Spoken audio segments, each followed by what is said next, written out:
We also put up an epilepsy warning before a Starship Chimera, just in case there are flashing lights in the cube scene there. Just in case anybody... You'd probably have to be sitting like 6 inches from your screen for that to be a problem. Some people do, I guess. Some people do. Yeah. So I'm warning you. Yeah. We don't have that particular... Or we're okay with lights and sounds. Yeah, pretty sure it's never happened to me. But then on the other hand, if you blacked out, would you remember it? You're like, I don't have that problem. And people are like, what are you talking about? You passed out just 15 minutes ago. That'd be funny. That'd be messed up. What a twist. Yeah, and while you were passed out, something happened. Paging Dr. Cosby. Sorry, too soon probably, but... No, not really. He's still in jail, by the way. Anyway, so... But anyway... this is Mark's Cards review of Star Wars. Yep, so I wish I could say... Ramble on 12-year-old me would have loved to have sat here and talked about all the things I loved about it, but... I'm kind of inclined to think even 12-year-old me would have been disappointed. I just might not have been able to understand exactly why. But I would have felt like I already saw this movie like several times over at this point. Like, and I probably would have been bugged by the Emperor showing up. Because it's like, I was actually, as a little kid, I was glad he blew up. He was the ultimate baddie. It was the big final boss fight. Now Star Wars is basically saying, psych, that doesn't even matter. Anytime we just want to plug in a fan character that you already know, we'll just resurrect them. Apparently they also cheated any kind of death or any kind of resurrection. And apparently at any point anybody can be like zap in and out of reality and like... Yeah, and at this point, like even Force ghosts are so powerful they can physically have lightsaber fights and lift up jets. So it's like, again, they're retconning it so that being dead doesn't even matter anymore. So it's just kind of like... Well, they did take my suggestion. They did include Harrison Ford as a Force ghost. Sort of. He wasn't even a Force ghost. He was more just sort of a flashback or a memory hallucination or something. Yeah. Which, again, it's like, I should have been... They forgot to put the glossy thing around. I should have been, like, nostalgia-gasming over seeing Harrison Ford one more time, and instead all I was doing was rolling my eyes. Not least because, again, his cameo doesn't really matter any more than Princess Leia's sacrifice does. It's all just... Was her sacrifice to make Kylo Ren turn back into Ben? Is that what was going on? I don't know. Again, the script doesn't really give her a motivation. All she does is project herself across the universe to distract him long enough so he can get stabbed through the gut with a lightsaber and then immediately get healed. Which somehow turns him good, I guess. I mean, he's a mass murdering, yeah, he'd still be arrested immediately and probably executed. But it's like, oh, psych, I'm good now, so, we're all good. Here's one thing I did like, I'm willing to say. I really like the actor, Kylo Ren. Shoot. Adam Driver. Adam Driver. Well, he does have the name Adam. I mean, that makes him awesome right there. Of course. But I liked, after they did the whole, he just saw the light and turned good, for reasons. He seemed to be having a little more fun playing the part. Yeah. And I liked, they had a few little humorous, little moments with his character. And it was kind of like, all right, I think that the acting was just fine. It's a cast of ringers. It's very solid across the board. I love that they did give Anthony Daniels something to do for once. That was cool. But by and large, I just felt like this movie wasn't even barely a movie. It was just sort of a nostalgia fest fan service commercial for itself. And I need more than that if I'm going to sign on board to it. Oh, she's all, take my hand, and she goes, okay, whum. Literally takes it. Takes off. I hope they do that. If they do, when they do How It Should Have Ended, you're probably going to watch my review. When How It Should Have Ended does a parody of that, when she says, take my hand, cut his hand off, do that. just fuck with everybody. I mean, she's a Palpatine. She's genetically predisposed to be It'll grow back. She just cuts it. It's time for a hand sandwich. Exactly. No, it should have ended. Do that. I actually have seen the bad lip readings, Star Wars spooky things. Those are funny. I did just watch the new. I guess it's a follow up to the Seagulls Yoda song. It's called that was awesome. My Stick or something. That was pretty funny. See, if Abrams did that as a movie, that. And that's the thing. Just watching that little video, I was just like, oh yeah, the good Star Wars movie from the new trilogy. Just seeing Yoda, I know it's all a comedy skit that DLR did, but just seeing the visuals of the scene where he blows up the tree, I was just like, oh yeah, I liked that scene. That whole dialogue with Yoda and Luke, on the planet, to me was very poignant and interesting, and it was telling a new story, even as it was hearkening back to what's come before it, but it was steering it in a new and interesting direction. And Abrams did not do that at all. Abrams. I mean, I think he means well. I just think what he thinks Star Wars should be and what I think it should be are pretty radically different. Wasn't the writer of this new one the guy that wrote Batman v Superman? Was it? That might explain a few things. Well, Abrams co-wrote it with one of his regular writers. I didn't catch the name. Terry somebody. But I know the story, too, was also the Jurassic World guy, and wouldn't exactly call that guy the strongest writer, so I don't know how much. Jurassic World 2 was weird. Yeah, actually, he didn't even direct that one. That was he didn't direct that different one. guy. It was a different guy, and he did haunted house movies, so he decided he's way better at those. He decided to have Jurassic World 2 take place mostly in a mansion. Kind of a haunted mansion movie, which is... I mean, it's an interesting idea. If he'd done a haunted mansion movie, that would be cool, but that's not dinosaurs. Honestly, here's another example of what happens when you're afraid to take a franchise in new directions. These Jurassic World movies, like Jurassic World Part 1, the new ones. All it is a commercial for the original franchise. Reminds you. It literally is in the plot. It wasn't Abrams, though. That wasn't Abrams, but it's the same mentality. It's the same problem. It's like, you've heard of this. We're just going to show you what you say you want. We're just going to do fan service and nothing else. Nope, never. Nope, nothing new. Nope. That story idea. Nope, not doing that. Only going to shout out to stuff that you've already heard of. We'll have some new characters. But does anybody particularly remember the new characters from Jurassic World? There's like Shoe Lady and Star-Lord. What's funny is like all those Lego movies, which used to be the Solo guys, the Lego movies, they were all good. Oh, yeah. And Lego Ninjago, which has our cat in it. It has the cat. Oh, yeah. It has the Bird Beast, literally called that. It's in the movie, so there it is. And he's over there and all that. But and actually, those guys were going to do Solo, and apparently they did do Solo, and the studio and them did not see eye to eye, so they got fired from Solo, and then Ron Howard. And Ron Howard came in and basically reshot the whole movie, which is why it ended up costing like $300 million. And they didn't make it back. They did not make that one back. So, which does demonstrate there is a flaw to the Disney strategy, which is but then sometimes movie ideas really tank. Like you have the Lego movie. The Lego movies had come out, so somebody was like, "Let's make a Playmobil movie." Oh yeah, it was in theaters for a week. You blinked and missed that one, probably. Apparently, it was really bad. I did not see it. Yeah, well, which just demonstrates that the reason that the Lego movies were good is because of the people who made them. And the Lego movie was. Though. I did not see Cats. It's not as bad as they say it is, but it is. Like cocaine fuel. See now, there's a case where it's like, all right, they took some risks and they did something different. It's just was what they were doing something that people wanted to see. That's the other side of the equation. I don't know. All I've seen is the trailers and some reviews and things. It looks pretty damn bonkers. It is bonkers. And not necessarily in a good way. I can't get past the whole. They look like the cast of Jubilee Zoo. From the 70s. Because I've seen the play. I've actually seen Cats. Yeah, and it's meant to be a play. It's not really meant to be a movie. I don't. Have you seen the play? I have. Yeah. And it's like. Did we see it together, or was that different? No. Forget when it was like 20 years ago. But yeah, it was a long time ago. But I mean, there's something that's the whole appeal of it is that it's theater. It's and their Broadway costumes theater. aren't exactly supposed to look like anthropomorphized cats. They sort of like they're sort of like Wookiee furry vests people.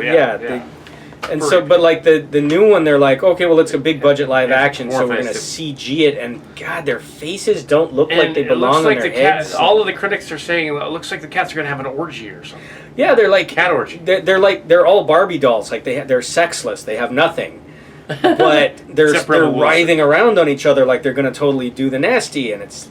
I'm thinking, what would be hilarious is if they did it cat style. Like if Idris Elba is like, gripping on the back of someone's neck going, but yeah. That was Mr. Mustafa''s one year for the church Halloween thing. I didn't have the ears though, but I was Mr. Mistopheles. Hmm. I was the cat guy. You The were, cat you magician. were magical. Magical Mr. Mistopheles. Although here's the thing too, like in the show, Mr. Mistopheles isn't necessarily supposed to actually be a wizard. He's just kind of a play on the notion that cats can do mysterious things and they seem almost sort of magical, and he kind of plays on that. But I guess in the movie, he's literally shooting like magic dust and like. Well, he starts off as kind of parlor tricks, and then it sort of and then he works. literally becomes a wizard. Like, well, if anybody was going to play a wizard, it should have been Ian McKellen. But was he the old cat in it? He was the old male. And apparently the movie was so rushed. Some of the early reviews, people were just like, I know they spent $300 million on this, but it looks like crap because the CG isn't finished. Because like apparently there's some shots where like Judi Dench, they forgot to CG her hand, so it's just her hand with her wedding ring still on it and everything. And like there was one cat that was just like they didn't shade it or something, so it's like this sort of gray composite shadow of a cat that's moving around. And so apparently people were complaining so much that the studio rushed a few more $1 million into the post-production budget and shipped a patched download to theaters just like a day or so ago. So now if you go to see it, it's a different movie because they retconned some of the effects. Because I saw it opening day, so I probably saw a different one. So you probably saw it like in its like, whoa, that don't look too good state. Now it probably still don't look too good, but at least it will be more polished. And although you haven't, I won't give away any details in case you do see it, but mainly the scenes critics are complaining about are scenes that are not in the play. That were added by the director. I guess Taylor Swift has this big part in the movie, and I don't think her character's even in the play. Sort of, but not doing the song with the lady at the end. I mean, it is what it is, but we do actually... play, it's different. Somebody leaked the script for Cats 2, and we're going to reveal, for the first time, the title... is I'm not sure if you can see this. It's I Could Pee on This. Cat poems, Book of Practical Cats Part 2. I also saw it on YouTube. Yes. Magical Mr. Mistopheles. Oh yeah. But he's the good magician. The evil one is the other guy. Yeah. So I mean, it's not high on my. It's not racist at all that the black magician is the bad guy. I don't think anybody's calling the movie racist. It just looks weird and uncanny. Weird and creepy. Rebel it seems like falling around. An idea that never really should have gone past the story notes phase. Somebody should have come wanted to do it years ago. You kind of wonder, like... it was an Amblin movie, so... The only way I can think that you could actually do a Cats movie and not have it be what they did is to go classic 2D animation. Go back to, like, the original Disney style or like movies like Cats Don't Dance. Aristocats. Yeah, or go, like, more Warner Brothers-y style, but do it animated. That way...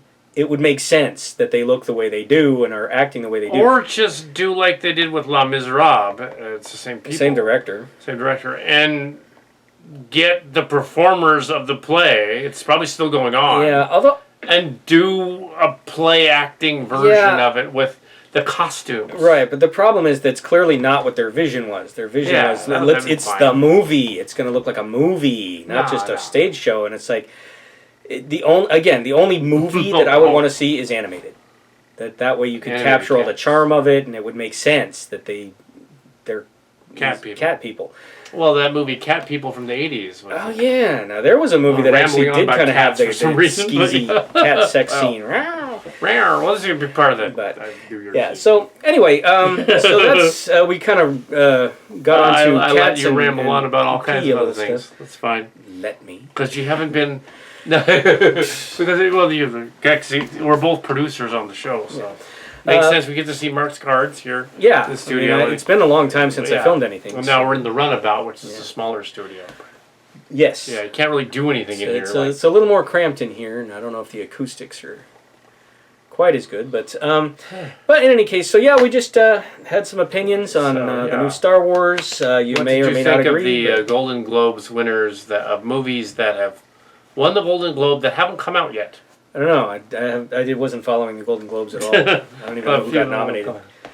Well, 1917 hasn't come out yet, but they're already saying, and... oh, yeah. I haven't seen it. Actually, Four other Rise of forgettable Skywalker is the first movie I've been to in months. I don't get to the movies like I used to. Did you see the Spider-Man? I saw. Yeah.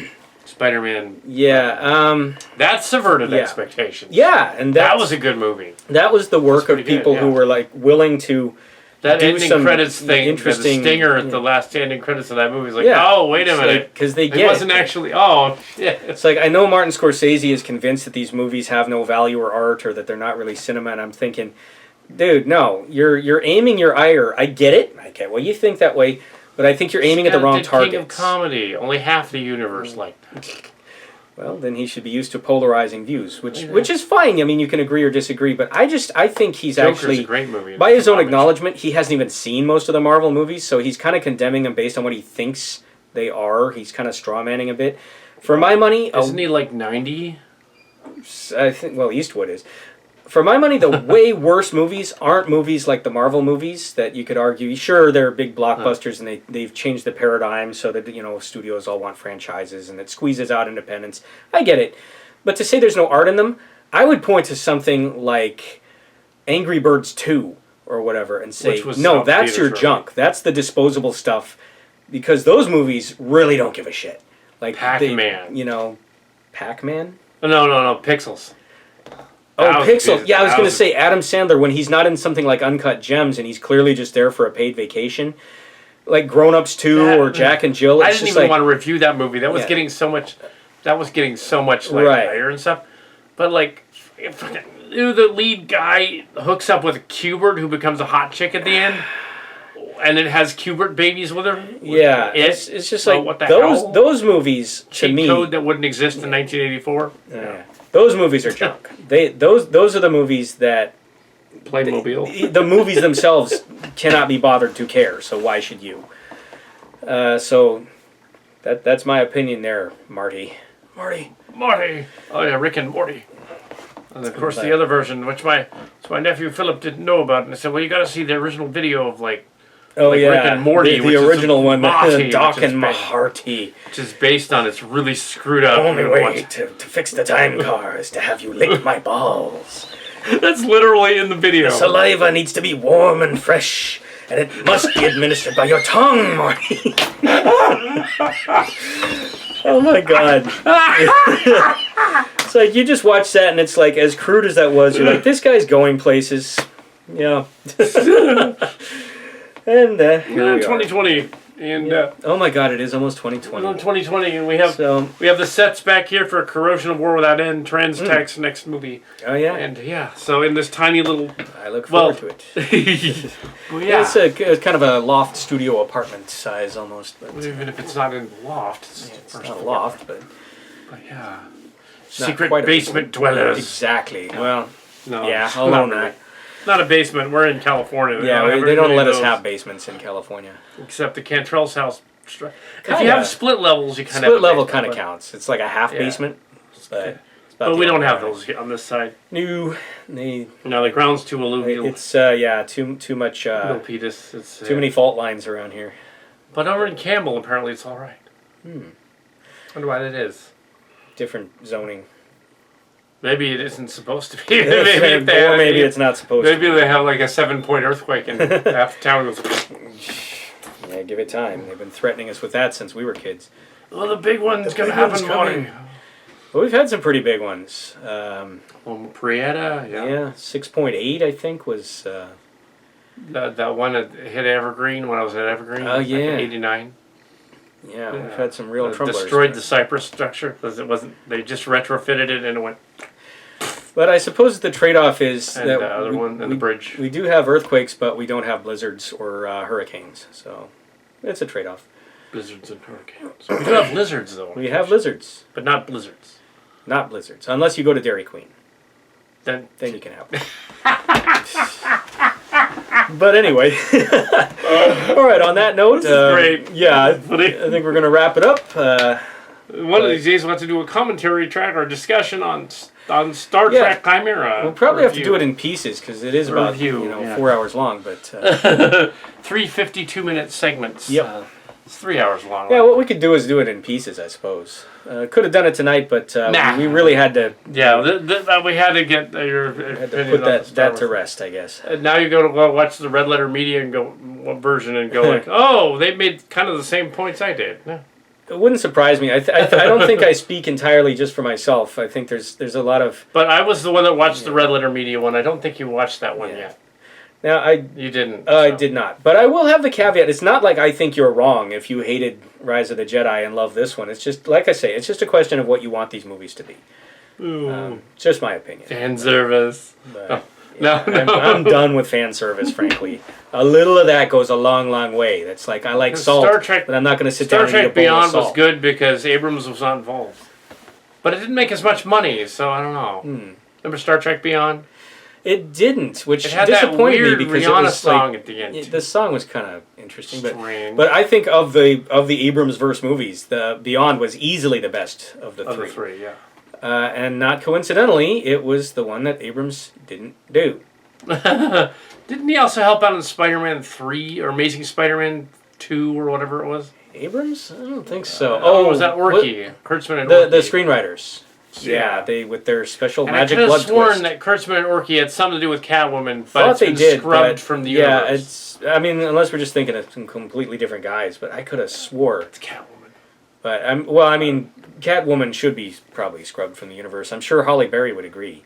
I bet actually if you found the DVD of it and played it, it would say them on the credits, but they just took it off the IMDb. They said, "Oh, we're famous now. We have to remove that." It's not like they don't have plenty of other really crappy movies to their credit. So. They've done other ones. I saw part of The Mummy. Oh God, that Mummy with Tom Cruise movie. Yeah. I saw all of that. Not piece getting of that shit. half an hour back. When it makes you pine for the third Brendan Fraser mummy movie, the one with all the Chinese mummies, and Oh, like jeez. when that looks like the better option. I know they're something's doing gone an wrong. Invisible Man one. What if it's in the same dark universe? I think they've given up on the dark universe because they were was a all bad set for that to be idea. a thing, but again, they wanted to rush right to step for profit without building up to it and earning it, and you can't just go right to the Avengers. You start off with That all was the the smaller problem pieces. with the Schneiderverse movies with Yeah. those He just DC movies. They needed to threw start off everything like in the they did kitchen all the sink. TV shows are always better. Yeah, with it's DC. like, all right, Cartoons. these characters are potentially interesting, but give them their own standalone movies. So then they did Aquaman later, which is good. Yeah, They it's- did Shazam later, which is good. right. Really good. It's like they should have Shazam started was really with that. good. And Joker was excellent. So, Still haven't yeah. seen Joker. I meant to, it's That's just- a messed up movie. You'll see that. Yeah, it's on my to-do list. It's again, I just don't get to the movies like I used to. I used to see yeah, everything. it's a good movie though. It's messed up in a good way. Make I like you want messed to take a shower afterward. It's one of those movies where you're like, "Ooh, I feel dirty." I felt that way about Jared Leto's Joker in Suicide Squad For different reasons. for different reasons. Now, that guy was. What was he doing? Yeah. They cut out literally all of his. There's a guy that cut out all of his scenes. were Yeah, almost all of them somebody in came the to their trailer. senses or something. It's not like it helped the movie. If anything, all of the advertising was like, "You will see That the was Joker Suicide in this," Squad, and no, you won't.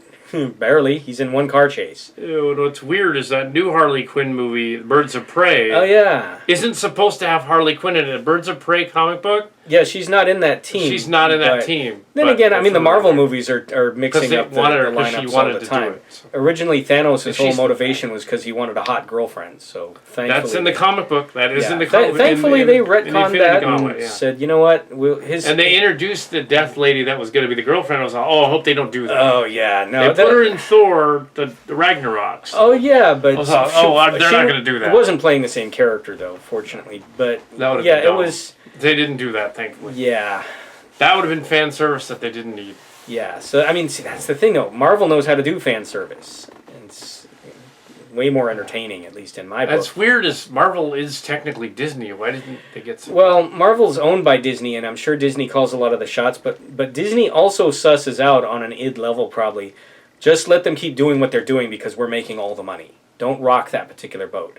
I think with Star Wars, they felt a lot more of the backlash and the butthurt, and they decided, let's play it as safe and bland as we possibly can this time around. One of the things that we're complaining about with the Star Wars movies, there's too many Mary Sues, but Luke Skywalker and Leia are Mary Sues. Kind of, except here's kind of where they're not, because they start off as underdogs. Yeah. Rey starts off as an underdog, but then Last Jedi makes her very much an underdog by taking away her, mystical birthright destiny and saying none of that matters.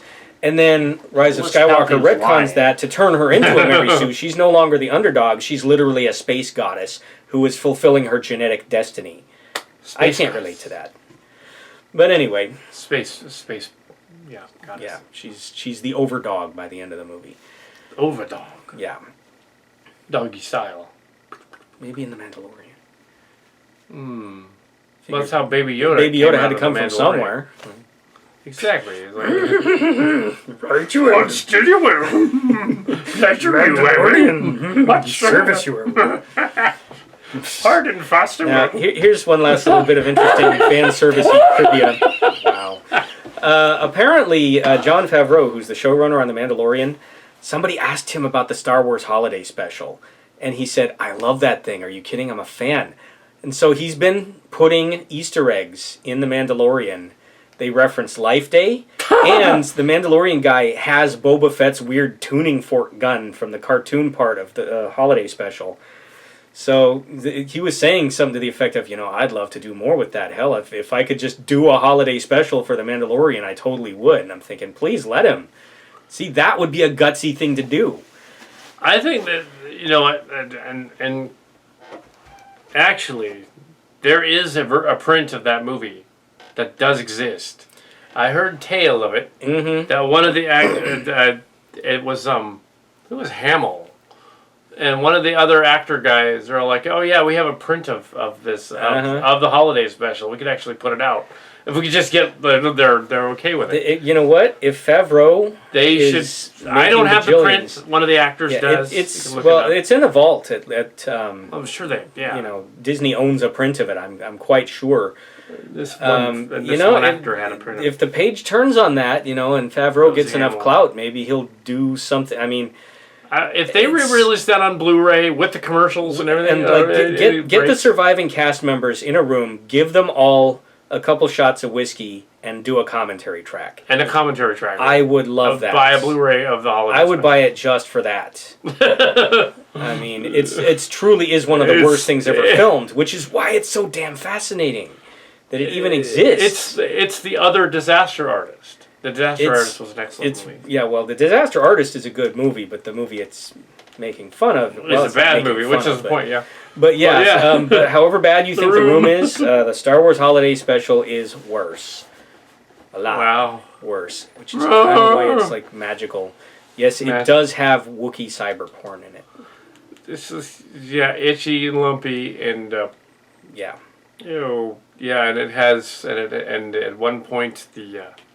costumes were tucked away in a big trunk. Oh yeah, Lucasfilm. Brian used to be one of the Star Wars extras. Apparently, he was back. This guy that I knew. I still know him. He's still around. Yeah, I saw him a couple of weeks ago. He found he was on the set of the Empire. He looking around and they opened the trunk and there was this horrible stench comes out and it was, that's Itchy and Lumpy's costumes. Oh my God! They probably never washed all the sweat, all the flop sweat that must have been dumped into those costumes. So this dead Wookiee had stirring up and its eyes all dead and it's all smelly. Oh my God! For footage of that, they used real yak's hair, and then they sweated. It was really. It must have reeked like death. Yeah. So we were not involved in the Abrams movies, even though it looks like of course not. We don't have that kind of classic. access. Yeah, and the prequels. But yeah, I would just shout out to anybody who all the bajillions of I know you're listening, Abrams, and all you. Put out the Star Wars Holiday Special on Blu-ray. You'll get my $20. Yeah, so he would go for the holiday special. Absolutely. Mm-hmm. I don't have Disney Plus. But I'm waiting for the Blu-ray on that. Yeah, I don't have Disney But Plus. I just recently watched Star Trek Discovery Season 2, and it's kind of a train wreck. But not as bad as Season 1 was. And I've only seen a few Cantrell, who recently got in contact with again. He contacted me, another cast member from Starcracker. He saw some of that Discovery stuff too, and he's all, Red Angel? Why is that in there? That's a star system. Anyway. But yeah. Anyway, I really do got to get going. Anyway, so- but yeah, so there you go. Spoilerific, but Wow, this is yeah, we went on for a while. it's more of a